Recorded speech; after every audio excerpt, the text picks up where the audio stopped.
Cutting action में अब हम लोग चिप फॉर्मेशन की बात करते हैं।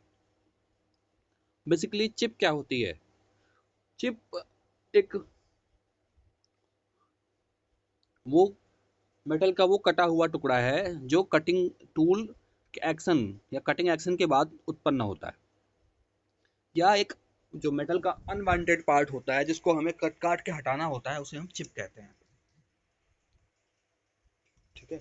अब चिप का फॉर्मेशन कैसे होता है, इस चीज को हम समझने की कोशिश करेंगे इस वीडियो में।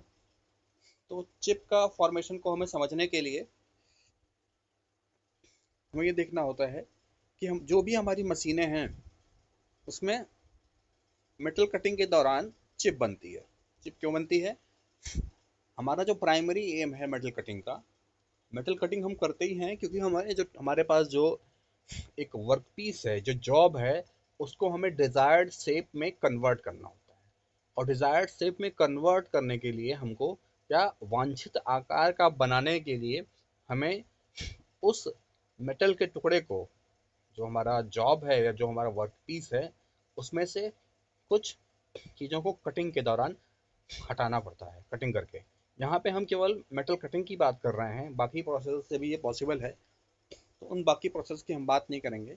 यहाँ पे हम केवल और केवल मेटल, हमारा जो स्टडी का जो दायरा है वो मेटल कटिंग तक ही सीमित रहेगा। अब मेटल कटिंग क्या है? तो मेटल कटिंग में क्या है कि हमारा जो जॉब है वो, उसमें से हम जो मेटल को हटाते हैं, अनवांटेड मेटल को हटाते हैं, वो चिप के फॉर्म में हटाते हैं। ठीक है। तथा मेटल कटिंग से प्राप्त जो धातु का चिप का आकार तथा टाइप जो है, वो हमारे वर्कपीस की मेटल टूल ज्योमेट्री तथा उसकी कटिंग एक्शन से प्रभावित होते हैं। जो हमारे चिप को देखकर जो हमारा जॉब की क्वालिटी, उसका लेवल, सरफेस फिनिश आदि की जो है जानकारी आराम से ली जा सकती है, तथा टूल वियर का भी अनुमान लगाया जा सकता है। ये सारे पैरामीटर जो हैं, आप चिप को देख के बता सकते हैं कि कटिंग टूल का शेप कैसा था, साइज कैसा था, किस टाइप का उसका रैक एंगल था, जो हमारा वर्क पीस है उसकी क्या क्वालिटी थी, जो हमारा टूल वियर है वो कैसा था, तथा जो मेटल की सरफेस फिनिश हो रही है, सरफेस फिनिश आ रही है, वो किस क्वालिटी की, किस तरीके से आ रही है। अब देखिए, जो हमारा चिप निर्माण होने की जो क्रियाविधि है, जो मैकेनिज्म है, वो कैसे होती है। तो सबसे पहले जो क्या होता है कि वर्कपीस से जो मेटल का अलग होना कटिंग टूल के द्वारा चिप के रूप में होता है। जब टूल वर्कपीस में आगे की ओर बढ़ता है, तो जो टूल के ठीक आगे की का जो मेटल का हिस्सा होता है वो कंप्रेस होता है, संपीड़ित होता है। और जब यह संपीड़न एक सीमा से अधिक हो जाता है, ये सारा कुछ जैसे ही टूल मेटल को टच करता है, वर्कपीस को टच करता है, तुरंत वहां उस टूल के टिप पर जो मेटल है वो संपीड़ित होगा, उसमें कंप्रेशन होगा। और ये जब कंप्रेशन एक लिमिट से ज्यादा हो जाता है, तो जो हमारी चिप के रूप में वर्कपीस से अलग होने लगता है। ठीक है। और यह चिप के रूप में प्लास्टिकली फ्लो करता है। यहाँ प्लास्टिकली फ्लो करने का मतलब ये होता है कि वो जिस आकार आकृति को गेन कर लेगा, उसको फिर बदलेगा नहीं। ठीक है।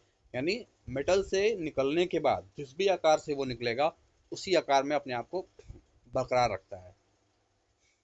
कंप्रेशन के कारण वर्कपीस में हाई टेम्परेचर तथा शियर स्ट्रेस उत्पन्न होता है, क्योंकि जो हमारा टूल का टिप है वो मेटल के ऊपर बल लगाता है। जैसे जैसे बल बढ़ता जाएगा, कंप्रेशन बढ़ेगा। कंप्रेशन बढ़ने की वजह से जो उसका टेम्परेचर है वो रेज करेगा, तथा शियर स्ट्रेस बढ़ जाएगा।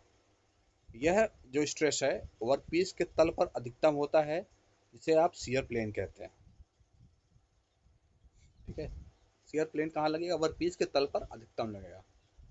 किसी भी मशीनिंग की वास्तविक क्रिया में मेटल का प्लास्टिक फ्लो होता है, तथा यह फ्लो है वो कर्तन तल या प्लेन पर सीमित नहीं रहता, बल्कि उसके आसपास के क्षेत्र में भी होता है। प्लास्टिक फ्लो जो है कटिंग प्लेन पर नहीं बल्कि उसके आसपास के रीजन में भी होता है। इस क्षेत्र को शियर जोन या प्रारंभिक विवरण विरूपण या प्राइमरी डिफॉर्मेशन जोन कहते हैं। इसके अनुसार देखिए चित्र में जो आपको दिखाई पड़ रहा है, यहाँ पे कटिंग एज दिखाया गया है तथा प्राइमरी शियर जोन भी दिखाया गया है। कटिंग एज की जो जो है हमारा जो कटिंग एज है उसी के आसपास हमारा कटिंग जोन शुरू हो जाता है तथा इस तल के कुछ ऊपर जाकर समाप्त होता है। कटिंग जोन की सीमाओं के भीतर जो मेटल के ग्रेन्स का स्ट्रक्चर है उसका फैलाव होता है तथा ग्रेन स्ट्रक्चर के इसी फैलाव के कारण कटिंग जोन में कटिंग एरिया में टूल के सिरे पर छीलन की जो हमारी चिप की जो मोटाई अधिक हो जाती है तथा टूल के विपरीत दिशा में छीलन की मोटाई कम होती है, जिससे चिप की आकृति वेज शेप में उत्पन्न हो जाती है।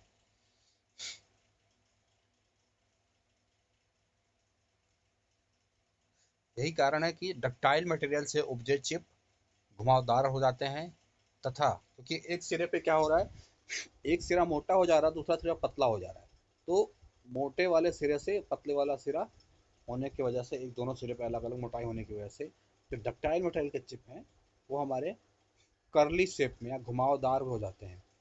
कटिंग प्रोसेस में उत्पन्न जो आपका चिप है वो अत्यधिक गर्म होती है या उसका तापमान ज़्यादा होता है तथा इससे अगर आपने असावधानी से टच कर दिया, छू दिया, तो कोई भी दुर्घटना होने के चांस रहते हैं तथा ऑपरेटर को चोट भी लग सकती है।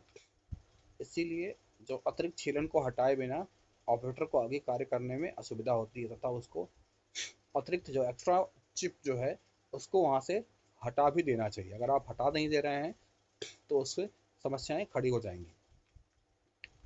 अब क्या है, जो आप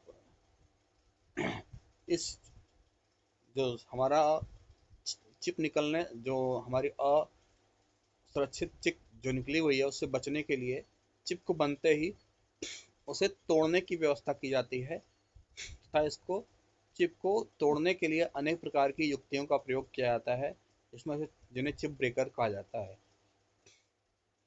तो हमारा ये चिप फॉर्मेशन की मैकेनिज्म थी जिसको हमने एक छोटा सा ब्रीफ डिस्कस किया। आप डायग्राम में देख सकते हैं यहाँ पे चिप के फ्लो की दिशा, टूल, वर्कपीस और आपके कटिंग जो है एज आदि को दिखाया गया है। इसको हम आराम से यहाँ पे इसको हमने समझा। इसको आप देख सकते हैं कटिंग टूल जो है जिस दिशा में जा रहा है उसके ऊपर की ओर चिप जो हमारा प्लास्टिकली फ्लो कर रही है। इस चीज़ को हमें समझना था। यहाँ पे कर्तन तल और कर्तन क्षेत्र आप देख सकते हैं।